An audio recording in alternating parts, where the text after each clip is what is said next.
अस्सलामुअलैकुम viewers, welcome to my channel. कैसे हैं आप सब? आई होप आप सब ठीक होंगे। आज मैं आपके साथ कड़ी पकोड़ा और तड़के वाले चावल की रेसिपी शेयर करूंगी, जिसका कॉम्बिनेशन बहुत ही मज़ेदार सा होता है। कड़ी पकोड़े के साथ तड़के वाले चावल बेहद लाजवाब लगते हैं और ये कड़ी पकोड़े की रेसिपी आप बहुत आसानी से बना सकते हैं। इसके पकोड़े बिल्कुल भी हार्ड नहीं होंगे। अगर आपको मेरी रेसिपीज़ पसंद आती है, लाइक कर दे, शेयर कर दो, चैनल को सब्सक्राइब कर लें। तो आइए बनाना स्टार्ट करते हैं। बिस्मिल्लाहिर्रहमानिर्रहीम। आधा किलो दही लिए मैंने, 5 से 6 लहसुन के जवे हैं, 1 इंच का जो है अदरक का टुकड़ा है, साबित ही है। एक मैंने प्याज ली है, इसको मैं ब्लेंड कर लूँगी। आप जूसर वाले ब्लेंडर में भी ब्लेंड कर सकते हैं, जग में। मेरे को इससे ज़्यादा आसान लगता है, मैं इसलिए इसमें कर रही हूँ। कोई बात नहीं है, आप इसको जग में भी ब्लेंड कर सकते हैं। और यहाँ पे देखें, मैं इसमें ऐड कर रही हूँ 1 कप बेसन, क्योंकि मेरे पास लहसुन अदरक पिसा हुआ नहीं था, तो मैंने इसको पहले ब्लेंड किया, फिर उसके बाद मैंने इसमें बेसन ऐड किया। आप साथ भी मिक्स कर सकते हैं।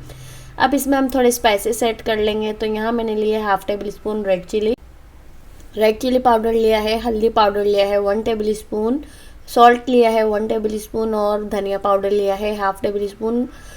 स्पाइसेस आप अपनी मर्ज़ी से कम ज़्यादा कर सकते हैं। मिक्स कर लेंगे।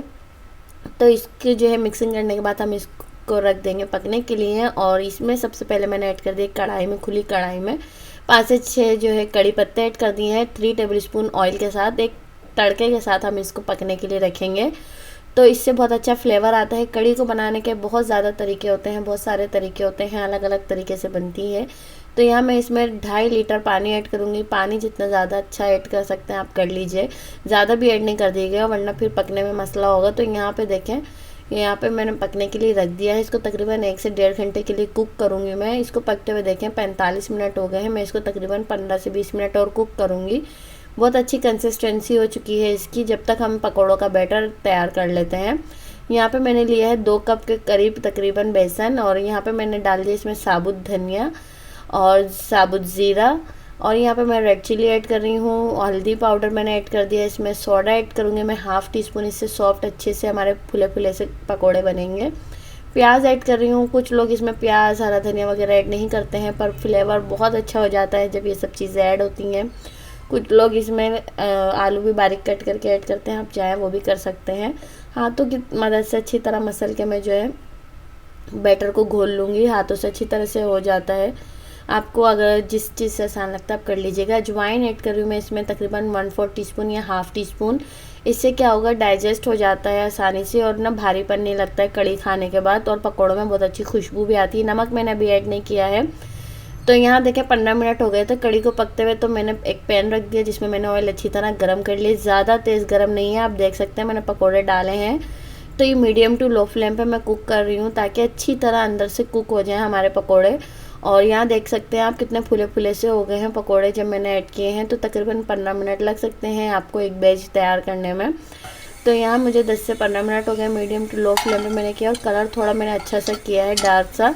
आप चाहें तो हल्का कर सकते हैं, पर क्या होगा, कड़ी के अंदर जाके वैसे ही जो है हल्के कलर के हो जाएंगे। तो इसलिए मैंने अच्छी तरह से क्रिस्पी पकोड़ों को तैयार कर लिया। तो यहाँ देखिए कड़ी गर्म थी, पकोड़े मैंने फ़ौरन ऐड नहीं किए थे। ये ट्रिक है आपके लिए, टिप है। तो यहाँ पे क्या है, मैंने पकोड़े ऐड किए हैं बाद में, क्योंकि इससे क्या होगा, सॉफ्ट रहेंगे। यहाँ पे मैंने ले लिया तकरीबन 1 कप ऑयल, या उससे भी कम ले सकते हैं आप। तो मैंने प्याज को फ्राई होने के लिए रख दिया। तो यहाँ पे मेरे से वीडियो मिस हो गई, मैंने इसमें ऐड कर दी थी कड़ी पत्ते तकरीबन 15 से 20 अदद ऐड किए हैं। लाल मिर्च ऐड कर दी थी और ज़ीरा ऐड कर दिया था 1 टेबल स्पून। और इसका अच्छा सा तड़का लगा लेंगे। प्याज का तड़का भी लगाया है मैंने इसमें, बहुत अच्छा खुशबू आती है और बहुत अच्छा फ्लेवर भी आता है। तो आप चाहें तो ऐड कर सकते हैं।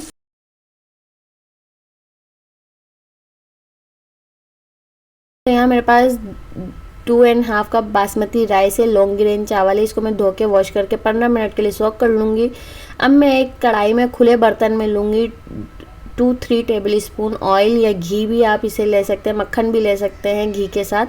यहाँ मेरे पास है शाह ज़ीरा 1/2 टीस्पून, सफ़ेद ज़ीरा 1/2 टीस्पून। यहाँ 3 लौंगे डाली है मैंने और 3 जो है छोटी इलायची डाली है। इसी के साथ जो है कड़कड़ा गई थी सारी चीज़ें, खुशबू आ गई थी। फिर मैंने इसमें ऐड कर दिए चावलों को मैं पहले भुनाई कर लूँगी तकरीबन 4 से 5 मिनट के लिए मीडियम टू लो फ्लेम पे। फिर मैं इसमें पानी ऐड करूँगी। पानी में इतना ऐड करूँगी कि 1 इंच ऊपर रहे पानी। 1 इंच की क्वांटिटी बिल्कुल परफेक्ट है। मैं हमेशा इसी जो है तरीके से बनाती हूँ। मेरा चावल एक एक दाना खिला खिला बनता है। मैं पुलाव में भी यही मेथड यूज़ करती हूँ। तो मैं अब इसे ढक दूँगी नमक डाल के और इसका पानी खुश्क होने देंगे और फिर इसे 15 मिनट के लिए मैं दम पे रख दूँगी। तो यहाँ देखिए इसका पानी खुश्क हो चुका था और इसको जो है मैंने दम पे रख दिया था 15 मिनट के लिए, और 15 मिनट या 10 मिनट मैंने इसे इसी की ही स्टीम में छोड़ दिया, नहीं मैंने इसको बिल्कुल भी टच किया। जब आप इसको इसकी स्टीम में छोड़ देते हैं ना चावलों को, तो वो अच्छे से सेट हो जाते हैं और टूटते नहीं हैं चम्मच डालते ही। ये बिल्कुल अच्छा तरीका है जो मैं आपको साथ जो है टिप शेयर कर रही हूँ कि 15 मिनट इसको इसकी स्टीम में रहने दिया करें, चावलों को टच नहीं किया करें दम देने के बाद। तो आप जब 15 मिनट बाद 10 मिनट बाद खोलते हैं तह को, चावलों को, तो एक दाना खिला खिला बनता है और बहुत ही मज़ेदार सी और खुशबूदार सी चावल बनकर तैयार हुआ है, जिसे आप कड़ी के साथ, कड़ी पकोड़े के साथ और दाल चावल के साथ और खड़े मसूर की दाल के साथ, बहुत सारी चीज़ों में ये तड़के वाले राइस यूज़ होते हैं। तो बिल्कुल परफेक्ट तरीके से आप इसे बनाइएगा तो बहुत ही मज़ेदार सी बनकर तैयार होंगे। और आपको अगर मेरी रेसिपीज़ पसंद आती हैं तो प्लीज़ लाइक कर दिया करें, शेयर कर दिया करें, और चैनल को सब्सक्राइब नहीं किया है आपने अभी तक तो चैनल को सब्सक्राइब भी कर लें और ऑल नोटिफिकेशन को क्लिक करें। फिर मिलेंगे इंशाल्लाह एक नई रेसिपी के साथ, तब तक के लिए अल्लाह हाफिज़।